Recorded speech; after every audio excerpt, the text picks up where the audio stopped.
रश्मि और अमर लॉकडाउन के चलते डेटिंग ऐप पर मिलते हैं। उसी बीच उनकी बॉन्डिंग बहुत अच्छी बन जाती है और दोनों एक दूसरे से प्यार करने लगते हैं। बस लॉकडाउन खत्म होते ही चट मंडी पट शादी। उससे पहले घर में बात तो कर लो। अरे माँ पापा कभी मना नहीं करेंगे। अमर की बात सुन रश्मि खुश हो जाती है। ऐसे ही दिन बीतते हैं और देखते ही देखते लॉकडाउन खुल जाता है, जिसके अगले ही दिन अमर अपने परिवार के साथ रिश्ता लेकर रश्मि के घर पहुंच जाता है। अभी लॉकडाउन खुला ही है और कोरोना तो खत्म भी नहीं हुआ, इसलिए ज्यादा कुछ ना करके अगले कुछ दिनों में छोटे फंक्शन के साथ शादी कर लेते हैं। अमर के पापा की बात पर सब सहमत हो जाते हैं। कुछ दिन बाद दोनों की शादी हो जाती है और रश्मि अपने ससुराल पहुंच जाती है। बेटा, शादी तो तूने अपनी मर्जी से कर ली, लेकिन बहू को बोल देना इस घर में हुक्म मेरा ही चलेगा, इसलिए अपना राज जमाने की कोशिश भी ना करें। माँ, रश्मि को यहाँ सिर्फ प्यार, आशीर्वाद और अपनापन चाहिए, पैसा या राज नहीं। बेटी की बात पर सास मुंह बनाए वहां से चली जाती है और अब वो हर रोज रश्मि को परेशान करना और ताने देना शुरू कर देती है। देखो, ये है आजकल की लड़की, इंटरनेट पर लड़कों से बातें करते हुए इन्हें शर्म भी नहीं आती, और यहाँ तो देखो कितनी सीधी सुशील बनकर दिखा रही है। मम्मी, शादी के रिश्ते वाले इंटरनेट ऐप से जब किसी को कोई दिक्कत नहीं है, फिर डेटिंग ऐप के जरिए मिलना किस तरह गलत हो सकता है? रश्मि के डेटिंग ऐप वाली बात सुन उसकी हैरान सास तुरंत तुनक कर पूरे घर को सिर पर उठा लेती है, जिसकी आवाज सुन अमर और उसके पापा भी वहां आ जाते हैं। हाय मेरी माता, इतना बड़ा झूठ! डेटिंग ऐप को इंटरनेट के जरिए मिली है बोलकर इस कलमुही को मेरे सर ला बिठा दिया। अरे नास पिटी, तुझे जरा भी शर्म नहीं आई? वहां न जाने कितने लड़कों से गुलु गुलु करके तुझे मेरा ही लड़का मिला था फंसाने के लिए। माँ, मुझे तो समझ नहीं आ रहा क्या बोले जा रही हो। डेटिंग ऐप इस्तेमाल करना कोई अपराध नहीं है, और तुम रश्मि को ऐसा कैसे बोल सकती हो? मैं भी तो था उस ऐप पर। पहले उसके लिए माँ से झूठ बोला और अब लड़ाई कर रहा है। सास और अमर की बात सुनकर रश्मि हैरान खड़ी रहती है। अमर, तुमने घर में झूठ क्यों बोला? ये सब देख रही हो ना, इसी की वजह से झूठ बोलना पड़ा।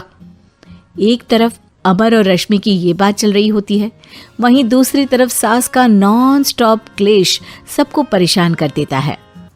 सब एकदम चुप, जो हुआ सो हुआ, अब मुझे कुछ ना सुनाई दे। पति की बात सुन सास चुप होकर वहां से चली जाती है, लेकिन अब वो रश्मि के सिर दुनिया भर के सारे काम डालकर उसका जीना पहले से भी ज्यादा मुश्किल कर देती है। मम्मी, मैं आपका गुस्सा समझ सकती हूँ, आपको जो करना है कर लीजिए, मैं कभी कुछ नहीं बोलूंगी। उम्मीद है किसी दिन तो आपका गुस्सा शांत होगा और नफरत प्यार में बदलेगी। रश्मि की अच्छाई को उसका नाटक समझकर सास गुस्से के 7वें आसमान पर चढ़ जाती है और उसी शाम रश्मि को नीचा दिखाने के लिए अपनी सहेलियों को घर बुलाकर उसकी बुराइयां करने लगती है। अरे कौशल्या, क्या बताऊं, आजकल के बच्चे ना बहुत एडवांस हो गए हैं। पहले रिश्ते घर परिवार वाले सब देख परख के कराते थे, और अब ये लोग खुद न जाने कहां कहां मिलकर खुद ही सब कुछ पक्का करके हमें बता देते हैं। लड़की का कैसा दिन धर्म, कैसा ईमान, कैसा चरित्र कुछ नहीं पता, बस प्यार किया और घर लाकर बिठा देते हैं। अरे ऐसा क्यों बोलती हो? आजकल बच्चे अपने आप में बहुत समझदार हो गए हैं, और फिर पूरी जिंदगी तो उन दोनों को ही साथ निभानी है। अपनी पसंद से शादी कर भी ले तो क्या दिक्कत? तू ही देख ले, पहले इतना अच्छा बेटा और अब सोने पर सुहागे जैसी सर्वगुण संपन्न बहू। और पता है, अभी कुछ दिन पहले मेरी बेटी ने मुझे डेटिंग ऐप के बारे में बताया, जहाँ लड़का लड़की अपनी पसंद से अपने आप एक दूसरे को चुन लेते हैं, और फिर अगर सब सही रहता है तो बात आगे भी बढ़ जाती है। अरे इसमें इतना खुश होकर क्या बता रही हो? ये तो गलत है। न जाने कौन क्या है, कितना झूठ कितना सच है। अरे पर सोचो, जब तुम किसी के बताए रिश्ते को देखने जाते हो तो क्या एक ही बार देखने से सच झूठ का पता लगा सकती हो? जरूरी नहीं कि बच्चों का लिया फैसला हमेशा गलत हो। अरे बहुत बार हमसे भी तो गलत फैसले होते हैं ना। अच्छे बुरे लोग तो हर जगह मिल सकते हैं, फिर इसमें सिर्फ बच्चे ही गलत कैसे? सहेलियों की बात सुन सास सोच में पड़ जाती है और इसी तरह कुछ दिन बीत जाते हैं जिसमें ना तो वो रश्मि को परेशान करती है और ना ही कोई ताना सुनाती है, जिसे देख रश्मि परेशान हो जाती है। मम्मी, आपकी तबीयत तो ठीक है ना? कुछ दिनों से देख रही हूँ आप मुझे कुछ बोलती ही नहीं। तो मेरा परेशान करना ज्यादा अच्छा लगता है क्या?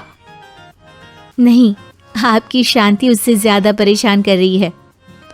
शांति इसलिए है क्योंकि मुझे एहसास हो गया है कि गलत तुम लोग नहीं, मेरी सोच है। प्यार तो एक सुंदर एहसास और शादी खूबसूरत साथ है। अगर ये साथ सच्चा है तो कहीं पर भी किसी भी तरह जुड़ा हो उससे कोई फर्क नहीं पड़ता। आप कौन है? इतनी अच्छी बातें मेरी पत्नी तो नहीं बोल सकती। क्या आप भी?